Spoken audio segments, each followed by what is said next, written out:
Hello everybody, Chaos Servant 12345 here. Now, in my last review, I mentioned that I was a fan of Undertale. For those of you who somehow don't know what Undertale is, despite the fact that it's been out for over a year now and its fandom literally exploded, much like a certain horror game that I have never actually played, allow me to explain. Undertale is an indie RPG where you play as a child who's fallen into the monster-infested underground and you're trying to get back home to the surface. The twist is that you actually have the option to spare all of the monsters you encounter on your journey and can actually beat the game without having to level up once. Upon its release, Undertale was widely praised for its characters, homages to other games, and its morality system. It's a game focused heavily on player choice, referencing any resets you've made, having a different meaning to EXP and LV than the traditional RPG, and if you choose the bad way, oh, the game never lets you forget it.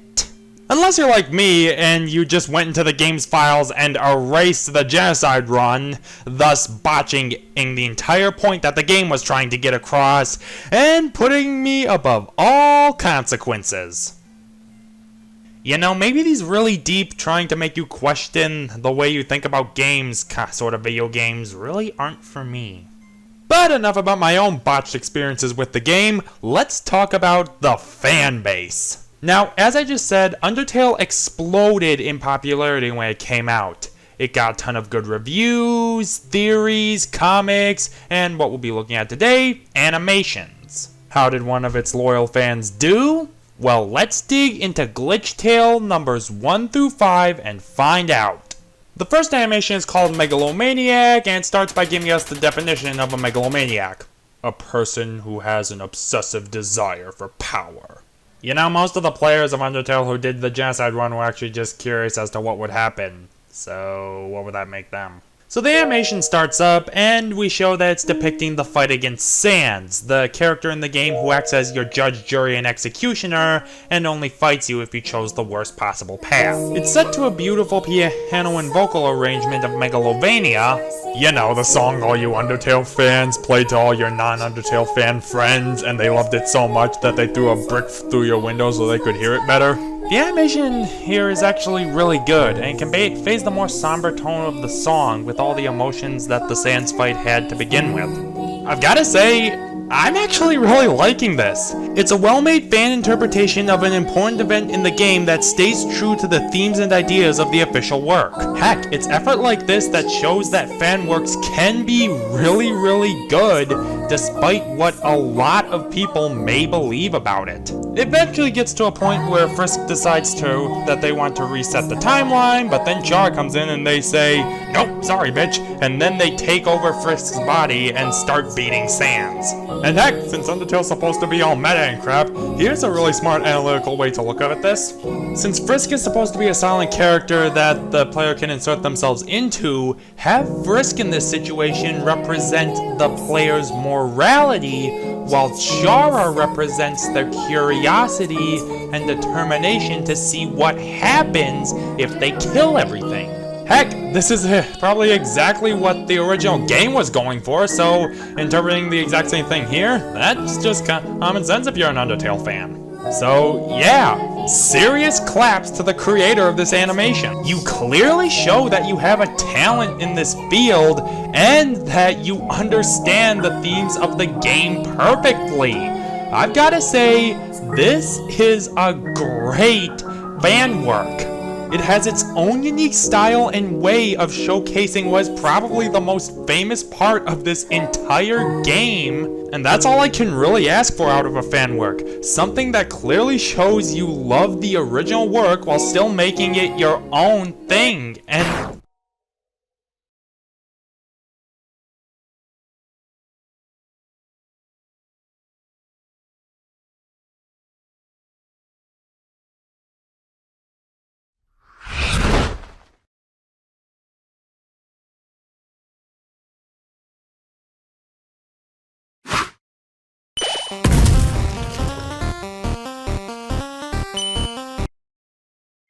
oh, I forgot.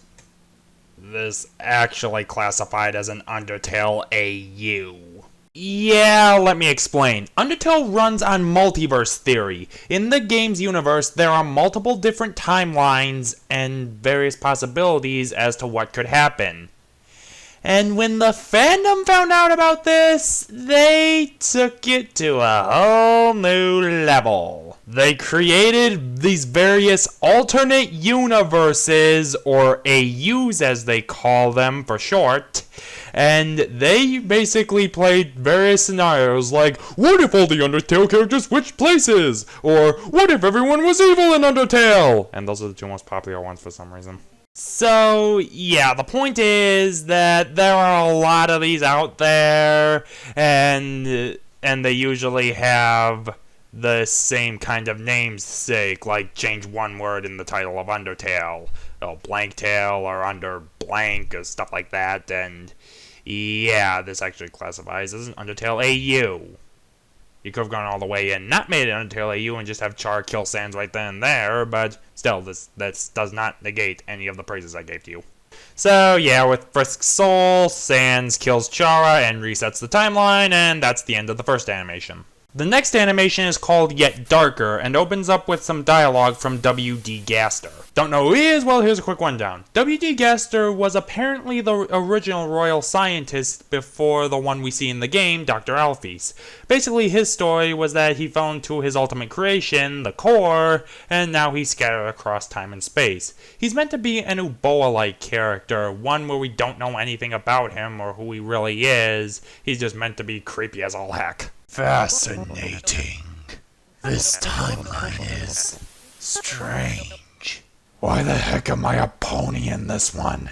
Maybe, just maybe, I can finally fulfill my dreams of becoming a cat. Frisk goes with Sans to Grillby's, but something happens while they're taking the shortcut. You don't remember a door like this being here? Yes, finally! I don't have to hack the game to get the door anymore. I can't wait! Frisk acts like the stupid kid they are and then goes into the door only to find our good old pal Gaster. Well, here we are. So I want to talk to you about what happened in the last timeline? Well, shit. Yeah, this is why I don't make promises. Ah, yes. I've been watching you, Frisk. Why are you looking at me like that? It's totally normal to watch little kids while they sleep in bed at night, right? Gaster thinks he can use Frisk's soul to become whole again, and then he proceeds to try and kill Frisk. But then Sans comes in and saves the day! We'll chat later, let's get out of here. Why can't I teleport, right? You're stuck in here with me. Wait, how'd you teleport in here in the first place? You think this other dimension or whatever this is would be beyond anyone's reach? So, what's Sans' solution? Just blast the door down. Probably should have made that thing disappear if it was really that easy to get out of here. Finally!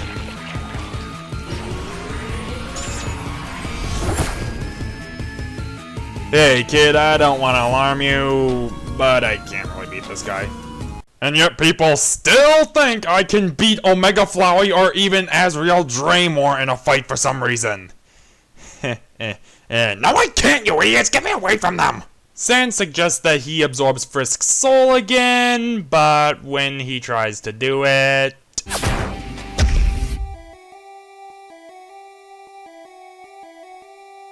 I'll take this if you don't mind. Well, this is one crappy family reunion.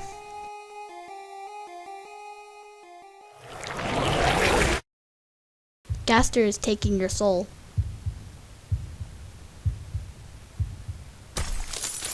But it refused.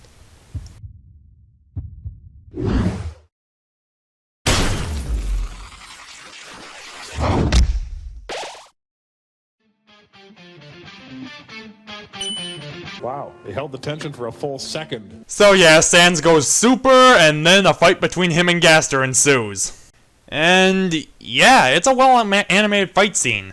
Well, it's a bit slow-paced, for me at least. It's still really well done. It feels like something that Hayun's dojo would do. the same place where 1-Minute Melee now resides. Heck, fun fact, the creator of Glitchtale actually made a Sans vs. Flowey animation that apparently actually did end up on Hayun's dojo. So, yeah, collapsed once again to the animator.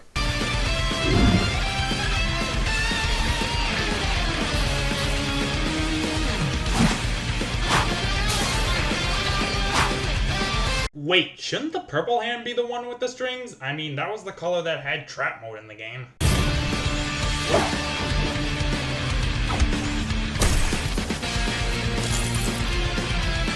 It appears I'm reaching my limit. But I won't give up so easily. I will come back. I'll be back. But Sans destroys that hand too, and it only breaks Gaster even more. You can't understand how this feels.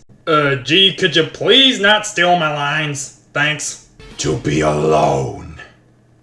To be helpless. Abandoned. Forgotten!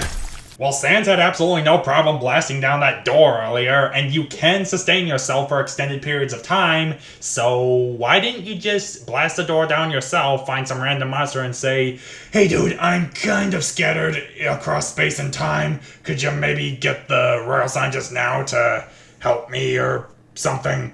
Thanks."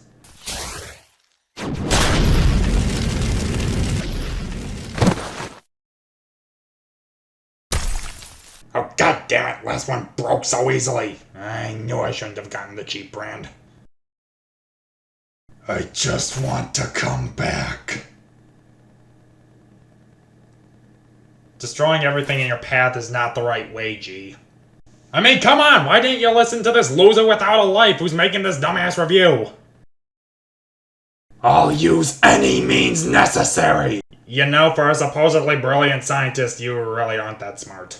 Gaster attempts to kill Sans, but Sans kills Gaster first and then resets the timeline, ending the second animation. In an Easter egg video for this exact same animation, it's revealed that Gaster is actually Sans' father in this timeline. Gee, isn't Gaster a great dad? I mean, he tried to kill his own son just so he could come back to life. I'm sorry, why does Sans want to bring his dad back again? The third animation begins with Sans telling Frisk that they should stop resetting because it seems to be causing all these weird things to be happening lately.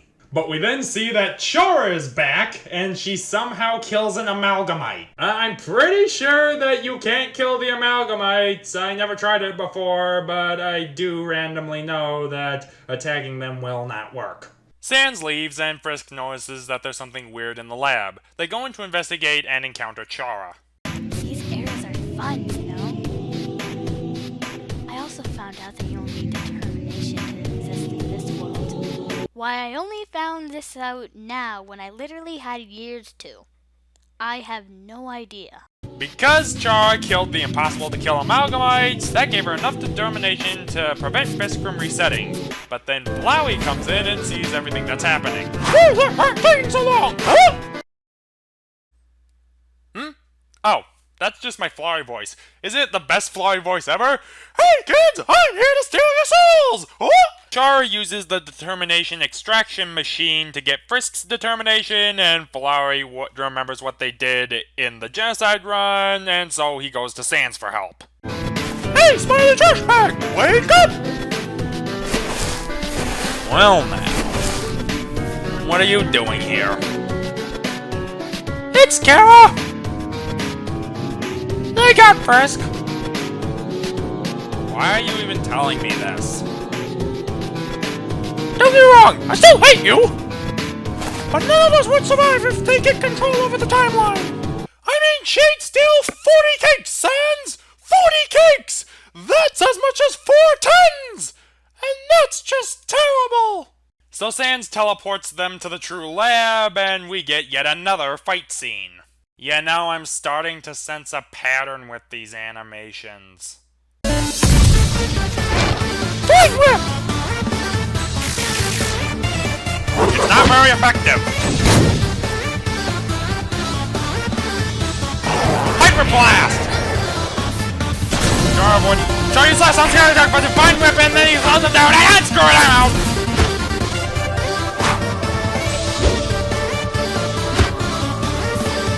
No, my perfect face, it's ruined! You'll pay for this. You feel your sins crawling up your back.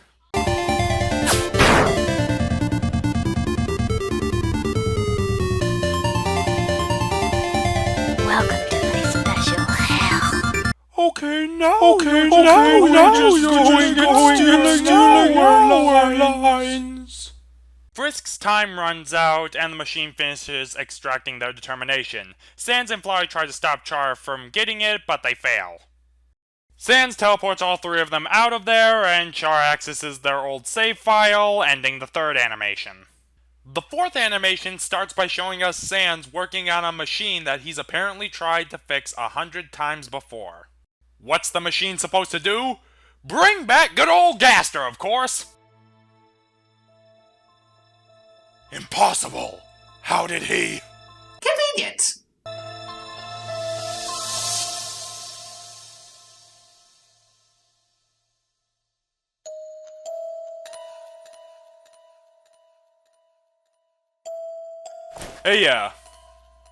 Hey, did you miss me?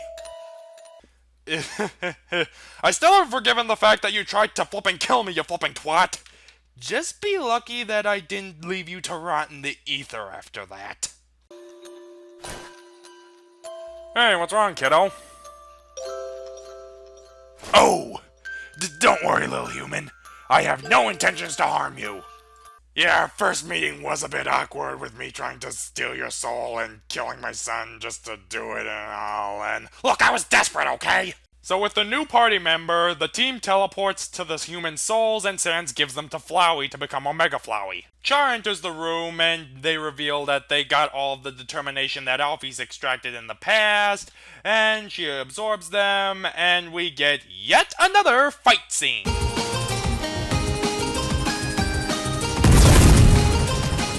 Oh, what? You can create barriers at will now? Ugh, that would have made so many fights in this game so much easier if you could actually do that.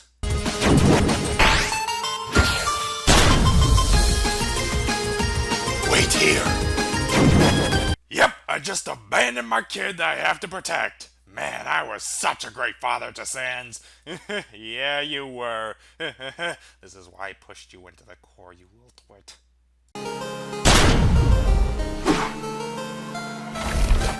Oh, what? Come on!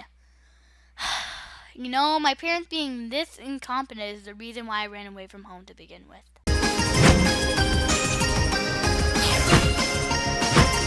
Really, Chara? An orange attack? That's the one where you have to be moving and it won't hurt you. Seriously, you can just jump in any direction and you'll be fine. That has to be the easiest thing to dodge ever.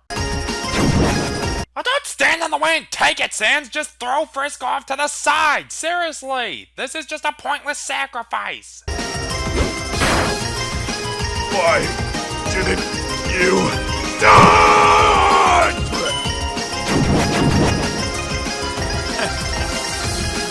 I don't like to use my real special attack. I get bone tired after that, but you deserve it.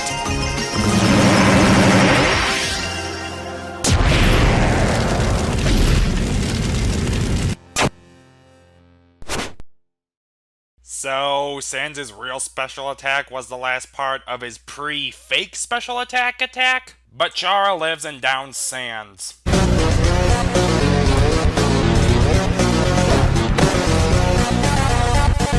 I've got a question for you, Azrael. Anyway, I told G to stop stealing my lines. That goes for you, too. Do you know what black means? You're African American? It's hate.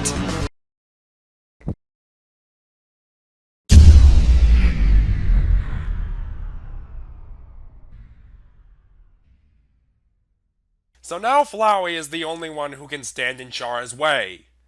And then he goes down immediately 3 seconds later. You call for help.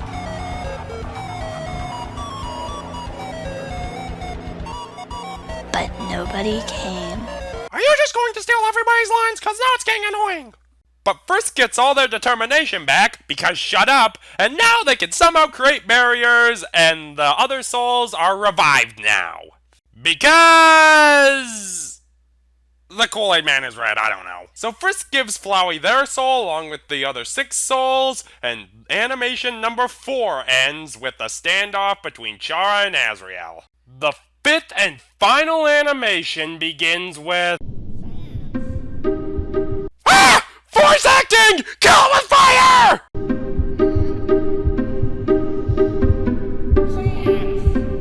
I mean, we haven't had any voice acting throughout the rest of the project, so why'd you add it in now?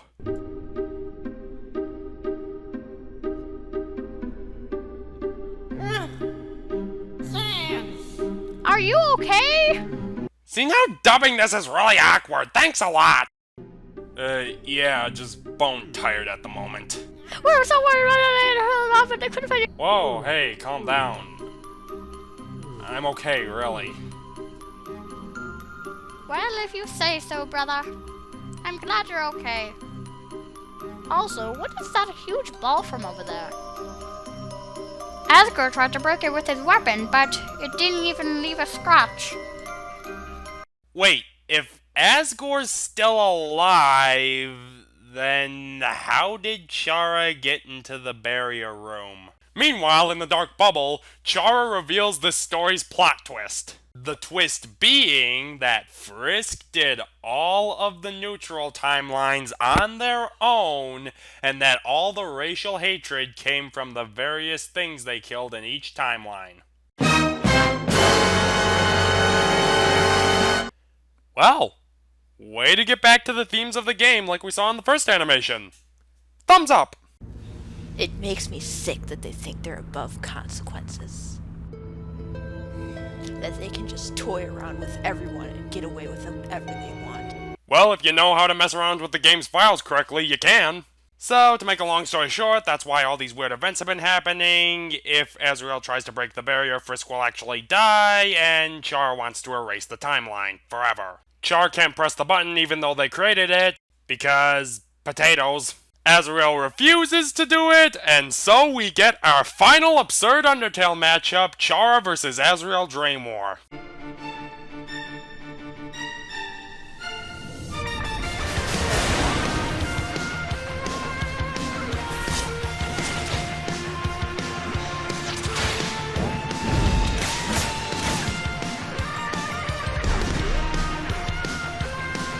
Oh gosh darn it, random flashbacks, not now.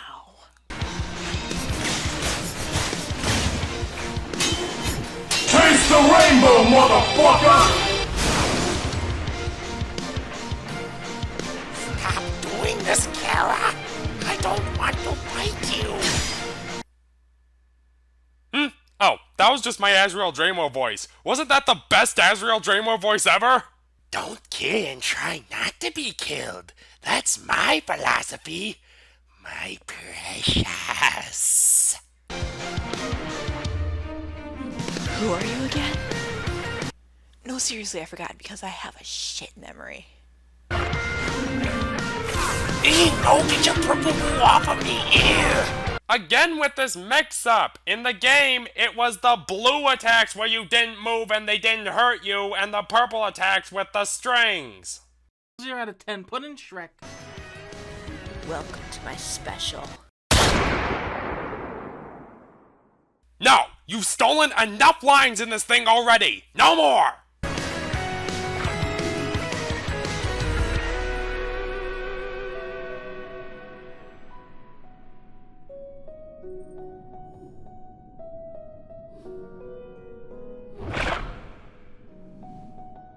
Frisk. I'm sorry. I can't fight Chara. Then what the heck do you call what you two have been doing for the past 5 minutes? So because Azrael's kind of a pacifist wuss like that, they decide instead to take all of the racial hatred out of Chara by using the powers of the other 6 souls. You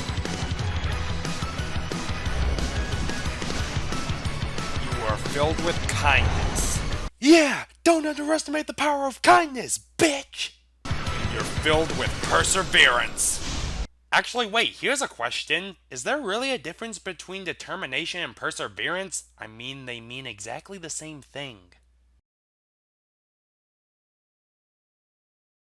So playing a game of Splatoon with Char is apparently enough to cause them to start having flashbacks, and then they turn a little less black.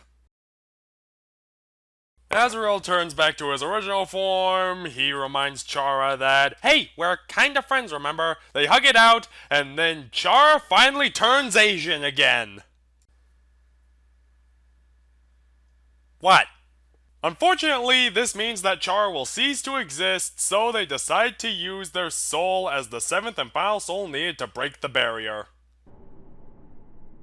Frisk? Thanks for everything. Even for starting this whole mess in the first place and nearly screwing everyone over. I thank you for that too. So they destroy the barrier, everyone's there, Azrael is alright, despite the fact that I assume that the souls disappear once you break the barrier, so I have no idea what's keeping him in this world, and everyone reaches the surface. Congratulations! You just got the super special secret, oh shit, I think I almost broke the game ending, where this time, Azrael's alright, and it's Chara that ultimately got screwed over in the end. Oh yeah, and Gaster's here, which... actually, come to think of it, you could have written him out entirely and you will have lost nothing of value. But who cares? But Sans isn't convinced that this is all over, and so he goes to have a chat with Frisk. So, I'll just get straight to the point. Because of one of these errors, I can remember everything from these past timelines.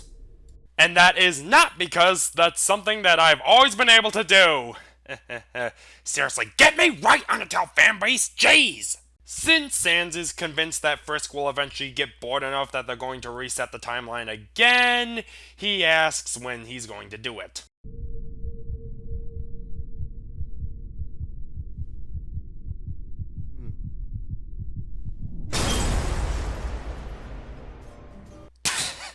You know, I think it'd be really funny if they accidentally pressed the button when they were trying to destroy it. Alright, time to end this once and for all!